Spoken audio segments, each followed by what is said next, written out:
What is going on, everybody? Welcome into the Fantasy Coaches Podcast. I am your host, as always, Coach Steve, and with me today is always my main man, Coach Jibbs. What is going on, Jabron? I would be better if my dog wasn't barking, but other than that, I am doing fantastic. Believe me, I get that. I'm actually, if you guys don't see my background, I'm in a different location today, so I might have a dog also barking. So we'll see how it goes today, guys. But we got to talk to you guys about our next segment in our Dynasty Rewind here, the AFC South. Basically, we're going to go through, if you haven't been listening, we're just kind of going through some important topics in this division here and how they kind of relate to your fantasy teams and what you need to do if you play Dynasty right now. So we appreciate you for tuning in today. We are live today on, obviously, YouTube. We are live on Twitter. We are live on Facebook. We are live on Colorcast. And if you guys aren't using Colorcast, you probably should. We partnered up with our Unwrapped Sports network team here to kind of do this color casting. It's really cool. It's fun. It's another way to kind of enjoy, football and any other kind of sport you want to listen to. It's a nice way you can kind of listen to it on your phone, but also by doing other things. So download that at Colorcast on your Apple or Play Store, whatever you use. So let's kind of get into the topic today, Jibbs. Of course, I'm bringing back the slides. So if you guys are viewing us live, you should definitely check it up on YouTube for sure. And you get to see our cool slides that we have prepared for you today. And we're going to get right into it, guys. So obviously, we're always going to start with the news. And of course, the Super Bowl winners, the LA Rams here. Congratulations to them. I didn't win any money, Jibbs. I don't know if you won any money. If you enjoyed the Super Bowl in general, tell us about it, man. You're on mute, my friend.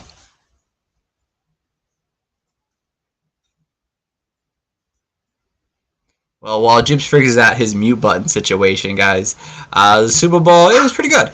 I got to spend my time with some family, got to, eat a little, drink a little, have a little fun. That's won. Everything else was kind of a dud, kind of missed out. But it's always good fun just to kind of enjoy, watch Super Bowl. Got to see some cool trailers and whatnot.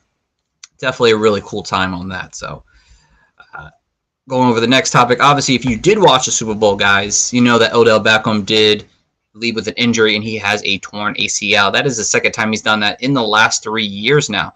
So the situation with Odell, and we'll probably get into him when we talk about the NFC West division. But yeah, it's definitely a major blow. I mean, at this point, no one is probably going out there and wanting to acquire Odell. He's coming back possibly to the Rams. We don't know yet, as possibly the third wide receiver on their team here. If you have him on your team, you didn't sell him while he was making a pretty decent run in fantasy. You're kind of shit out of luck at this point. You're gonna have to hold on to him and see what happens. Jibbs, are you back? Still not back. All right, you keep working on it. I'm just gonna keep running through the news here. So, if you guys haven't been also listening on Twitter, Twitter's a great place to find fantasy content for sure and fantasy news. The Colts are expected to either release or trade Carson Wentz this offseason here. Now, the situation is that by March 18th, the Colts must do something. If not, they're going to have to eat his $14 million signing bonus on that date following. If not, they're going to either have to release him, and that would be about $15 million they would lose out on their salary cap. So they have a lot of decisions to make. Over $29 million or $15 million is kind of what you're looking at here. So we all know that Carson Wentz didn't really perform that well in the playoffs, and not the playoffs. He didn't make the playoffs, but in the regular season, especially for fantasy. So it's not a big surprise that, he isn't doing what he should be doing. So it's unfortunate. And I think we got Jibbs back here now. So Jibbs, we're going to run through the things that we already talked about real quick. Go ahead. Okay, shout out to the Rams. I missed out on 11 parlay just because Joe Mixon couldn't get more than 9.5 receiving yards. He had 6 receptions for a yard or 2 yards. It was crazy. So other than that, I think I won a couple bets, nothing crazy, but it is what it is. Good game. And the Bengals got robbed. That's all I got. Yeah. They kind of did, unfortunately. That penalty on that fourth down play. It is what it is, unfortunately. But T. Higgins also, that big touchdown, that face mask was pretty big. No call either. So it's unfortunate. And then obviously the scary moment during the game where Joe Burrow, I guess I should have put this before the Colts thing, Joe Burrow, that knee injury, that looked really scary at one point. My heart dropped. I was like, oh, man, that's going to kill our fantasy teams. But apparently he suffered a knee injury, but he should be fine. No offseason or surgery required, just some rehabbing, and he should be good to go. But the Bengals listen to basically everyone in the league or anyone in any kind of media universe, go get some offensive line help for Joe Burrow. So, all right. So let's get into our first team of the day, guys. It's the Indianapolis Colts. And we have some things to talk about the Colts here.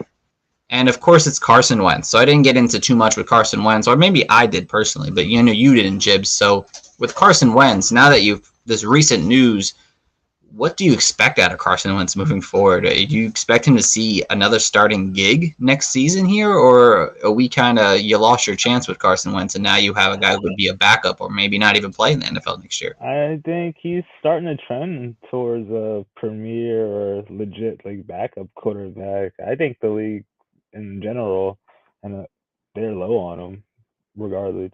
So, I know there's a lot of teams that are kind of looking for a quarterback and could get that stopgap, and he could fill in pretty well. And then there's a lot of other names that are pretty trash. If you see the quarterback free agency list, I think Teddy Bridgewater is leading the cream of the crop. So, that ain't really attractive at all. So, I think a team would probably jump on him. But I just hope he just is more motivated as a starting quarterback. He just doesn't seem like he wants to rely on his teammates as much, and he just kind of wants to do the hero ball tendencies like he was in Philadelphia, and that kind of just leads to some disarray. So, yeah, I don't know. Kind of sucks for him, but I'm kind of glad we moved on from him. Yeah, I'm glad for you guys. I think Jalen Hurts is just in general a better quarterback for you. Well, I mean, we'll see. But the way you have to look at Carson Wentz right now is that, before this news broke, I was like, all right, he has an opportunity still. He was QB 10 at one point. There were some positives to his game. I mean, I didn't realize this when I was looking at his, doing some research on him, but he's averaged about 22 turnovers a season. That's a big amount there. It's strange that it's the fumbles. He just continues to fumble the ball year after year, and it's to the point where he might have one more chance. Maybe the Colts, not the Colts. He's gone down with the Colts, basically. The Steelers, maybe the Bucks, they go that direction. Maybe some team, he might have one last shot. So if you want to go and buy low on that situation based off this high news, yeah, it's great. But you're not, if you have him, you're not getting the value you are for selling him. So you might as well hold on to him and wait till he finds a new team. So it's kind of a tricky situation. But personally, I just don't see him being a guy who ends up making that top 10 run in terms of Dynasty. I think his time is kind of gone, and he's kind of in that middle to late QB2 tier kind of quarterback right now. All right, so let's get over to the next guy. Someone who was throwing to him all season long, and someone who I was a big fan of, and it was Michael Pittman Jr. Jibs. And Michael Pittman really came into his own as the wide receiver one for this Indianapolis Colts team here. But do you see him ascending into that top 10 right now? I mean, maybe you have him as a top 10. Probably not. I don't. But could he get there with another season this year coming up?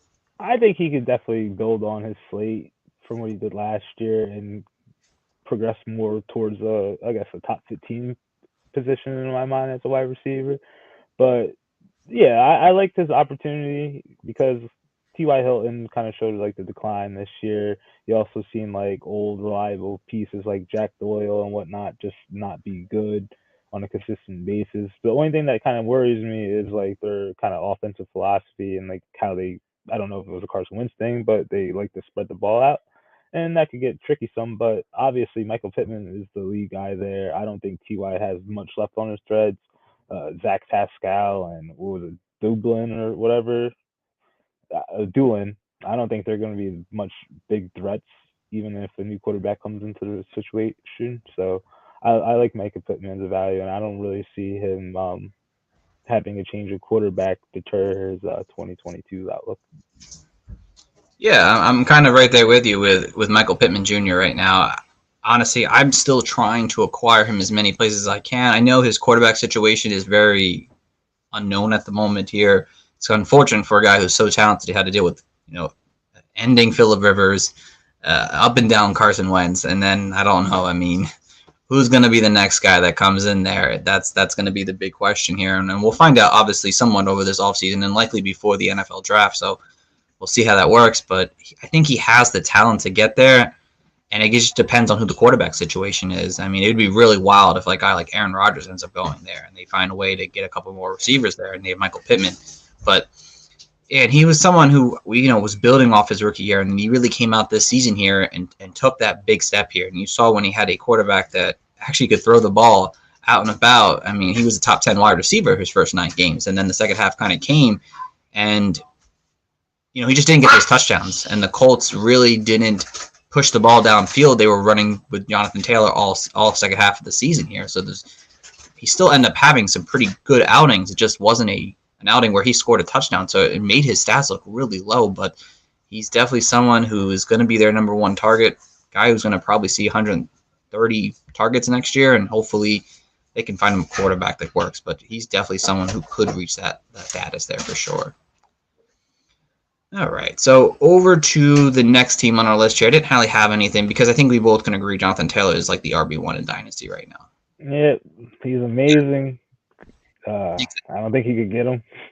Yeah, you probably can't. Thankfully I got him last year somehow, but I think at this point no one wants to get rid of Jonathan Taylor for any sorts of dollar amount. So we didn't really want to go into too much detail with that. So, but there's a team that we have a lot of questions about, and it's the Indianapolis Colts here now, guys. And we'll start with the main man, who's been the talk of Houston over the last year, and Shaun Watson. And if you guys don't, I'm sure you guys all know, but obviously Shaun Watson is dealing with some legal off-the-field issues right now, and clearly he didn't obviously play this past season here, mostly because he didn't want to play for the Texans anymore. He's pretty much done. But again, that looming situation in the Dynasty League right now where your quarterback could miss another season or could be on a new team next year and be perfectly fine and end up being another top 5 option for you in Dynasty. But, Jibs, we've asked this question about 3 or 4 times over the last year now. At this point now, what do you do with a guy like Shaun Watson?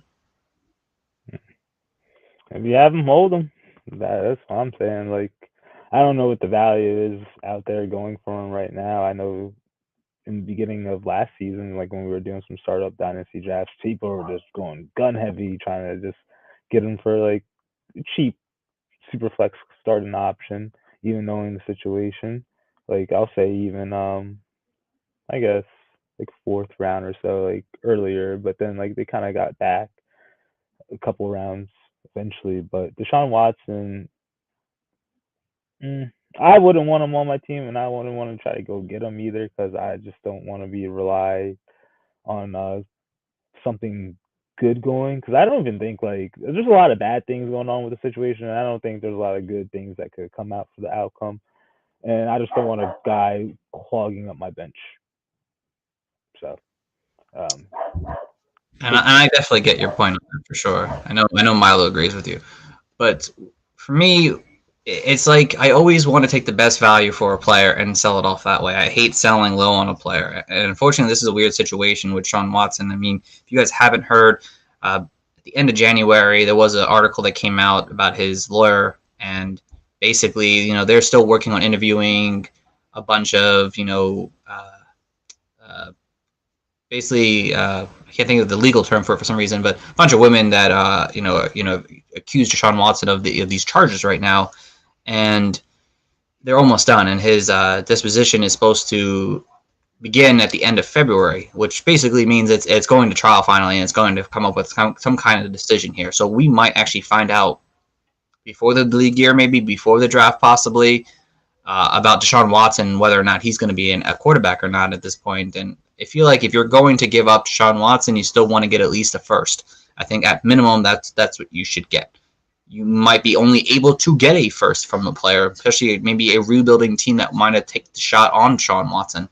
But we all know his talent is almost 2 firsts and a player, at least.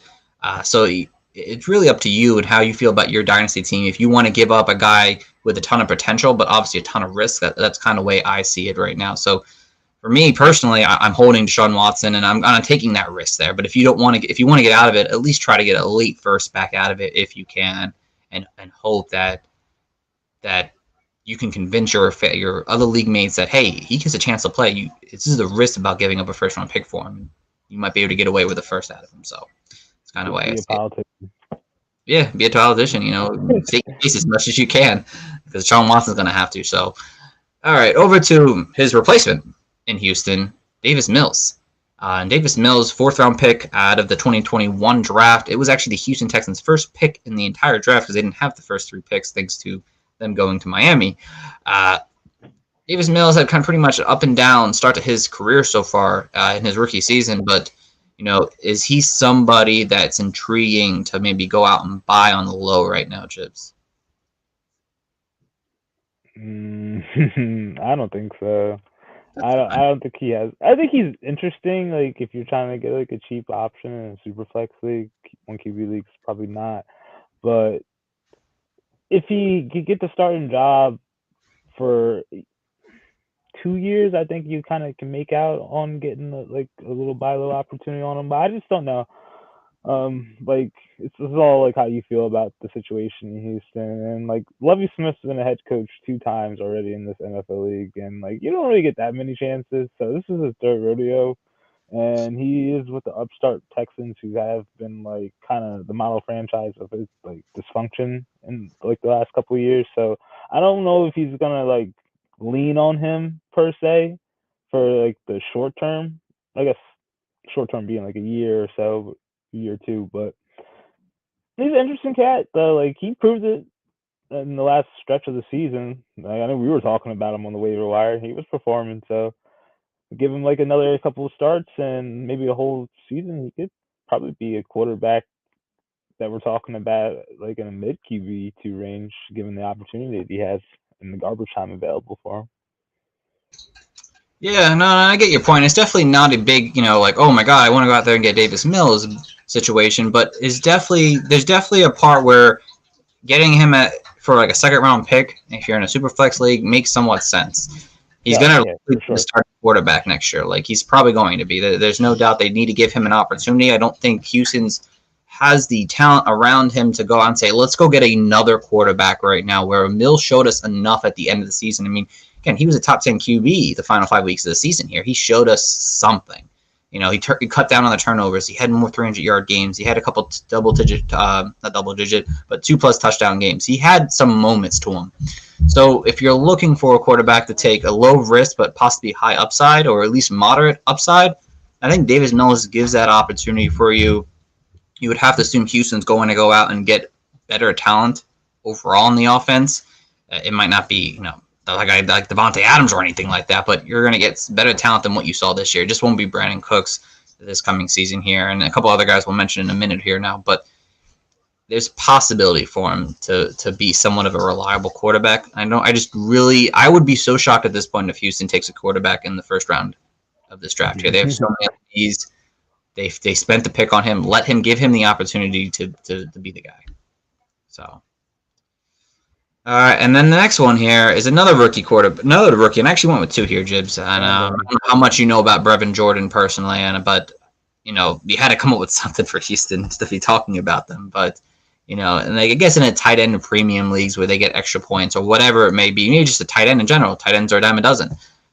Does Brevin Jordan intrigue you as a developmental guy to go out and get? Oh yeah, of course.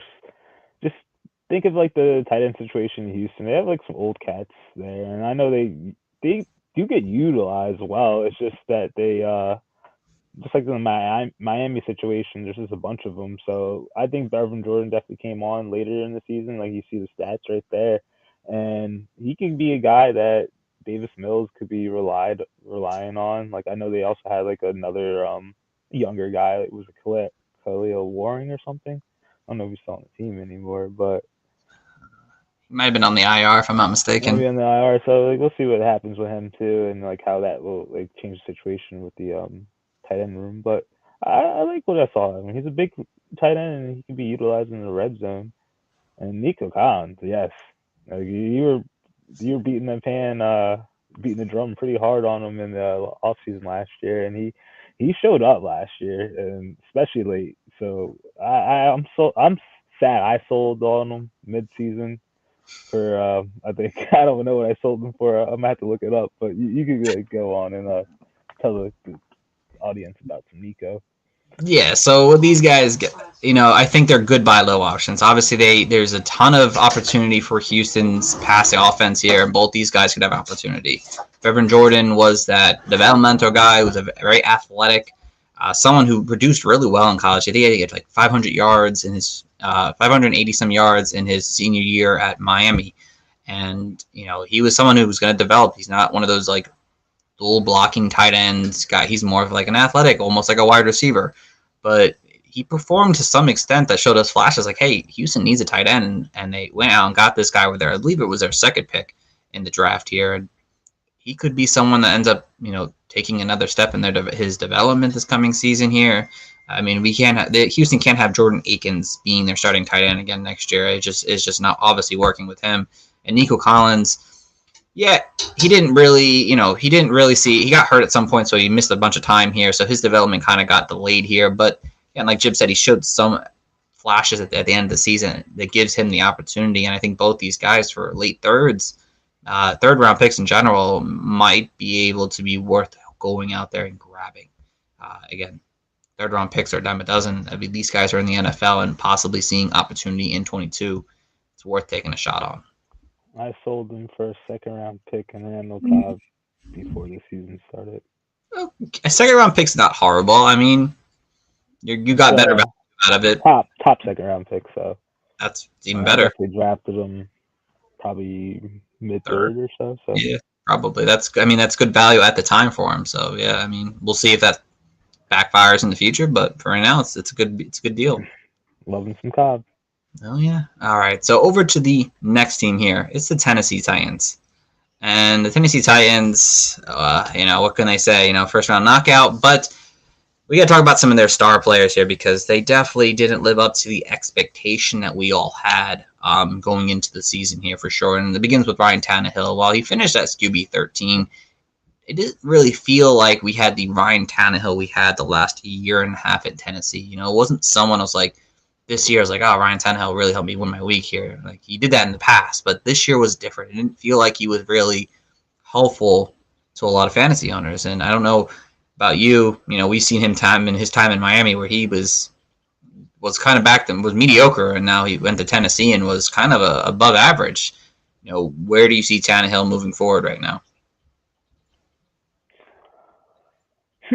QB8. The last two seasons before this year, like, can he still be that, or is he not that anymore? I think he can be that, but I think he just came back to reality. I feel like the last two seasons were like kind of like a dream season for him. Like he was a very efficient quarterback in fantasy. Like he wasn't giving you that much pass volume, but he was getting the touchdowns and he was making it count where it matters. So I think the interceptions definitely caught up with him this year. He had, 17 over there? If I'm not mistaken, he had 15.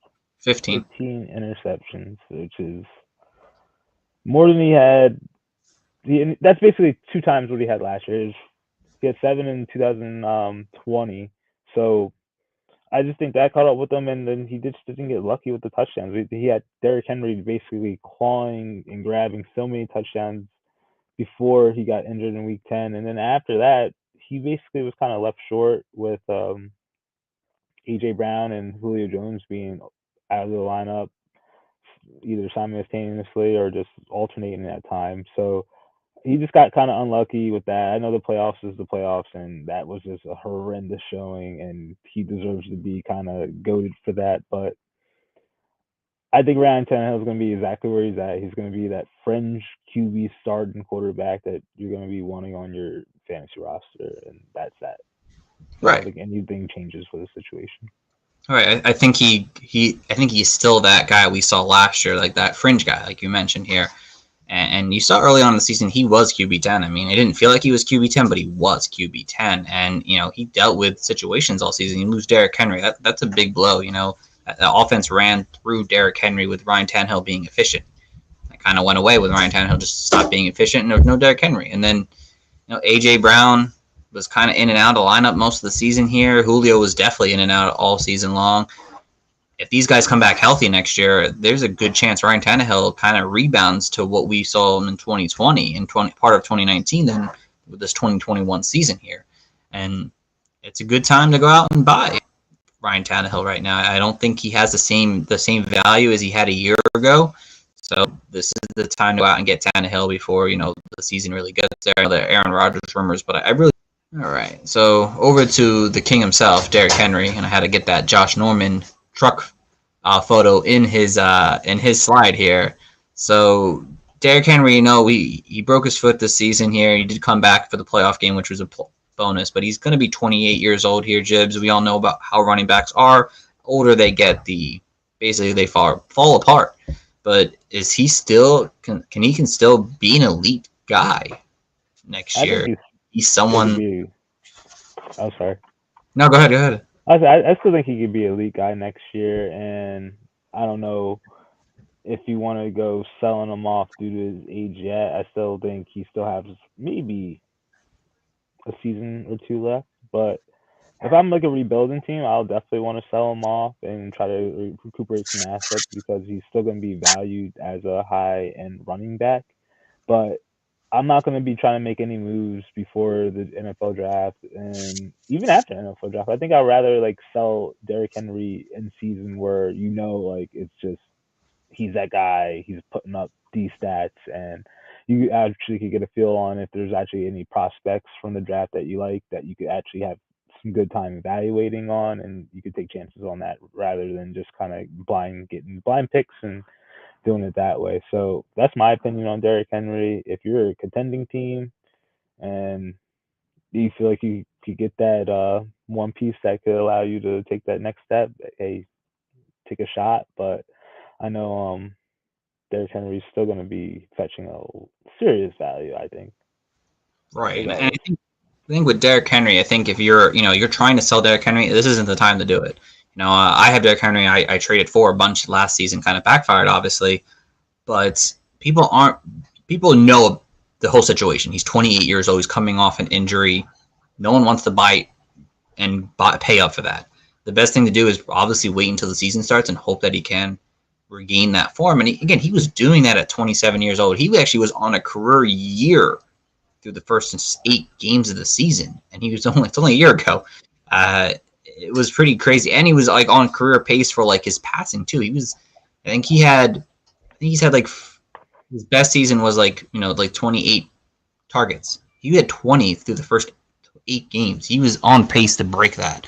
And I think there's still opportunity. I always mention some of the greats like Adrian Peterson, Frank Gore, some of these guys who long lasted in the NFL, and they were able to put up 1,000-yard seasons at least a couple more times after the age 27 season here. And this offense runs through Derrick Henry, and I think he's someone who could still be an elite elite player. And if you have him on your team, you're just going to have to hold on to him and wait till the season starts. If you want to trade him then, go for it. If you're looking to acquire, I don't think people are going to sell Derrick Henry for nothing. So you're kind of at a loss there. But, we'll see what happens. You just put your bid out there and hope that you could get him, as I think he can still provide you with an elite top 5 finish in 2022. All right, so over to the next star in this Tennessee offense here, and it's A.J. Brown, Jibs. And A.J. Brown, he's been good. He's been really good, but the injuries has kind of kept him off the field the last few seasons now. And is he ever going to reach that elite level? I think we're going into last season, he was considered a top 5 option, but in terms of dynasty, a top 5 dynasty wide receiver. But is he still a top 5 dynasty wide receiver, or is he more of that top 10 kind of guy? Does he have that elite production in him? I think he's got pushed down just a nudge because I feel like with he's top 5. He's top 5. Okay. He's top 5. Okay. I don't know. He's right there.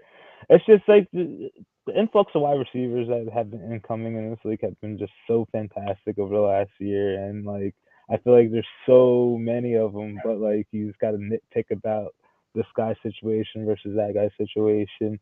And like AJ Brown's gonna be tied to Ryan Tannehill and whatever they do down there, but I just think he's still gonna be viewed like I thought basically when Julio Jones came in there it will kind of deter the situation and AJ Brown would be kind of meh.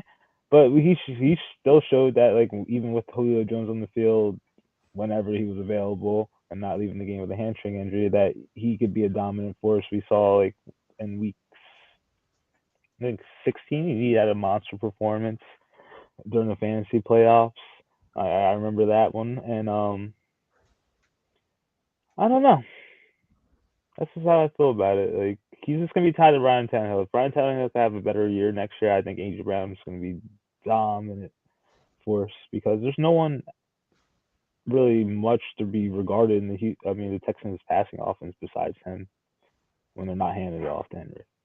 Agreed. For me, I mean, I think I have him just outside my top 5.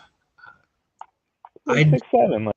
Yeah, the thing is like, we lost Chips. The thing is, guys, like the way I see it is that like, is he gonna put up a 1,400-yard, 10 touchdown season in him? Does he have that elite talent in him? He probably does, but does his situation offer that? I don't know. Him missing games due to injuries is definitely somewhat of a concern. He had that bad knee injury, which I don't know if that's something that could linger throughout his career or shorten it at least. And does the offense really give A.J. Brown, 150 plus targets each season moving forward consistently that he gets that 1,400 yards? The cool thing about A.J. Brown is he's 24 touchdowns over his first 3 seasons. That's 8 touchdowns a season. That's pretty good. And we've seen him be at an elite level. I mean, 3 wide receiver 1 games, he has almost 400 yards. But then the rest of the games this past season, he has 400 yards through 10 games. Like, you can't have that. He's someone who can put up those giant games, but is he going to do it consistently enough? I'm not there, and that's why he's just outside my top 5. But he's definitely a dynasty wide receiver I want to hold on to because he has those elite traits, but he's not a top 5 guy for me. I know, Jibs. I know. But I call it like I see it, man.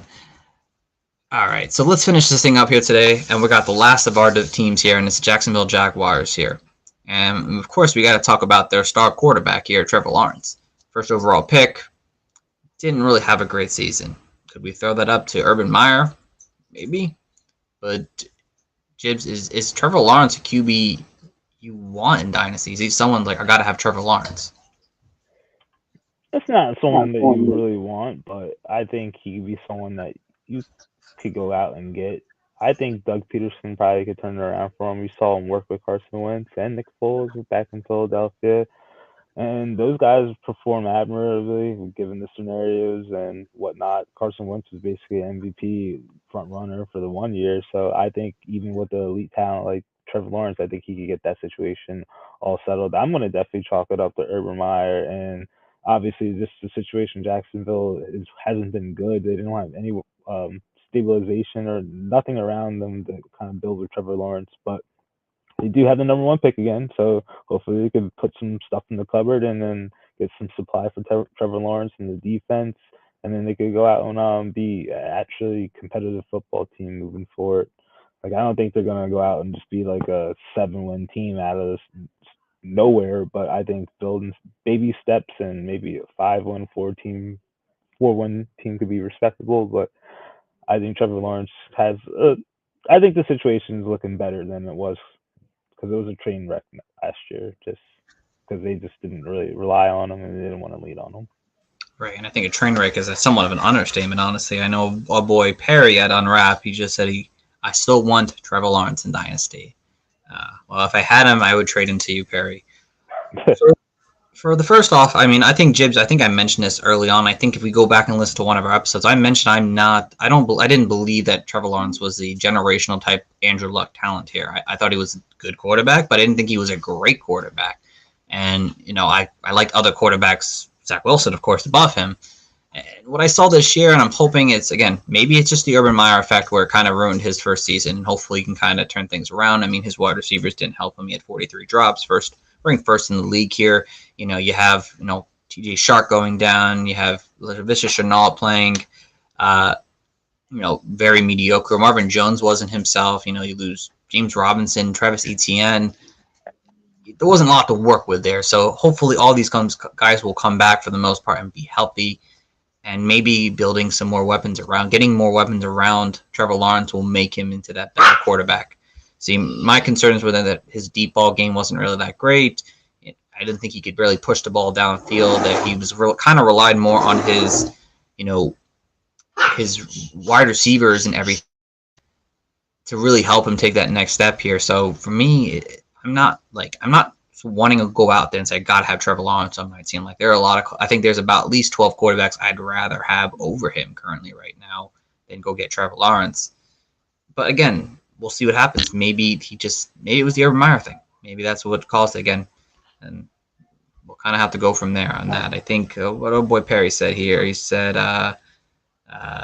Zach Wilson is a QB is blank QB next year. Maybe he's asking a question. Maybe. I don't know. Zach Wilson is top 15 quarterback next year, Perry. That's how I see it. But we'll see if the Jags situation gets any better. But there's some players we need to talk about from this team here. And it's this duo here at wide receiver here.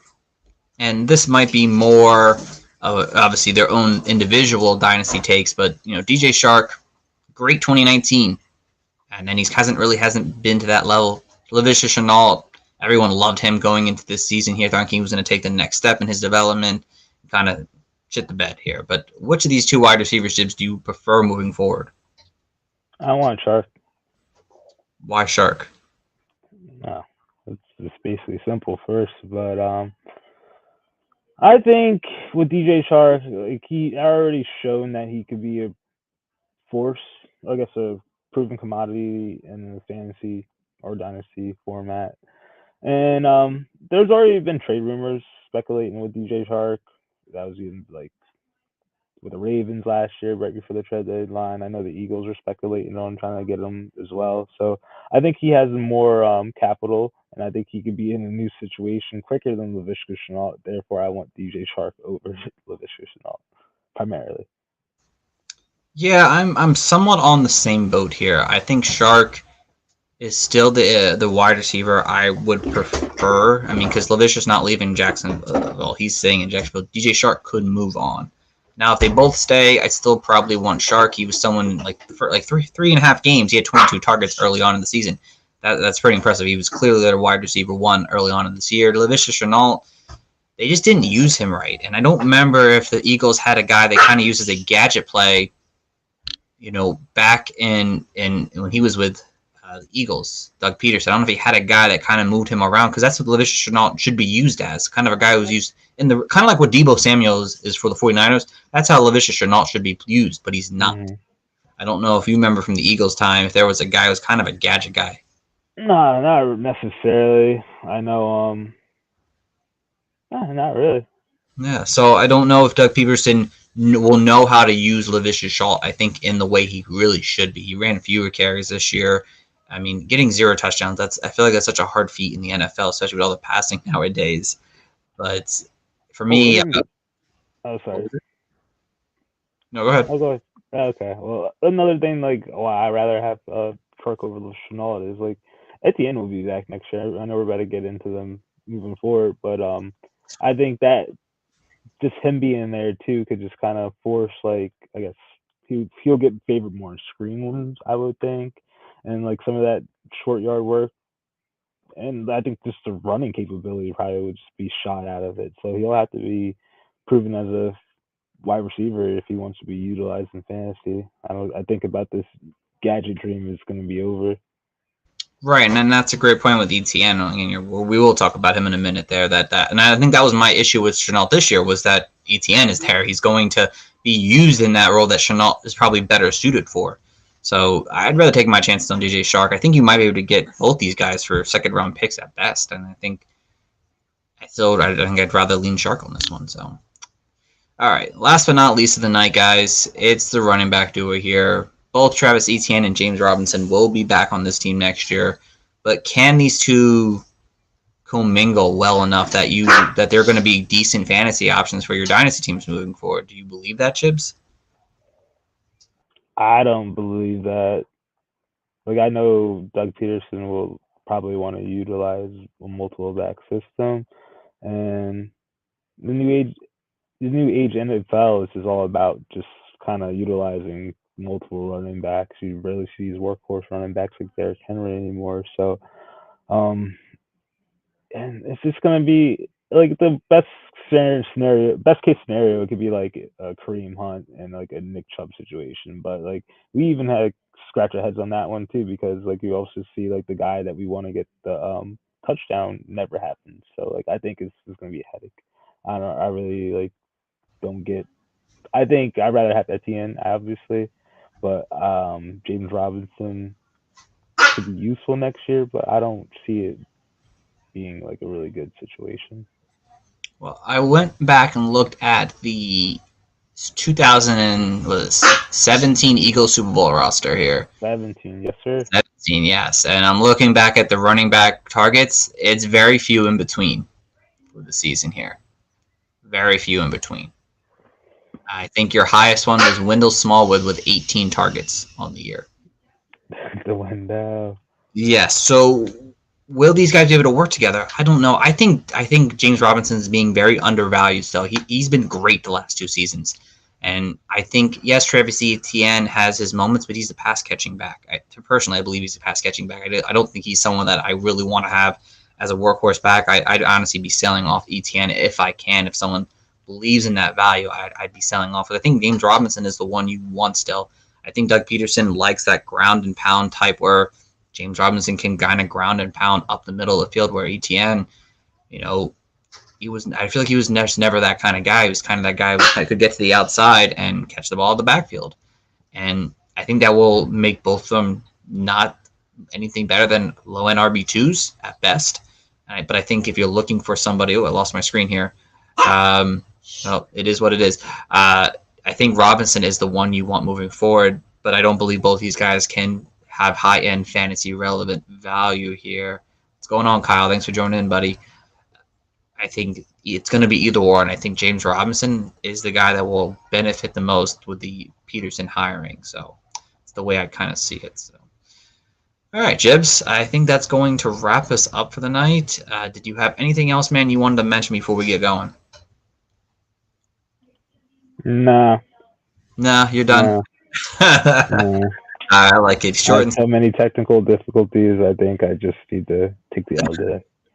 I like it. So, guys, we really appreciate you for tuning in tonight, whether it's now, whether it's later, whether it's via our, any social media streams like Spotify, iPad, whatever it is, you guys, Colorcast, anything like that. We do appreciate you jumping in and tuning in for us tonight. That's really all, guys. Honestly, you can always follow us on Twitter at Coaches Fantasy. We will be having our website back up and running very soon. I finally found time and found a way to actually get it up and going. So we appreciate once we get it up, if you check it out. We have some cool things going on there. We're going to have our rankings back up. We're going to have articles kicking out once again. We're going to have a couple cool things on there that you can tune in and kind of help you out.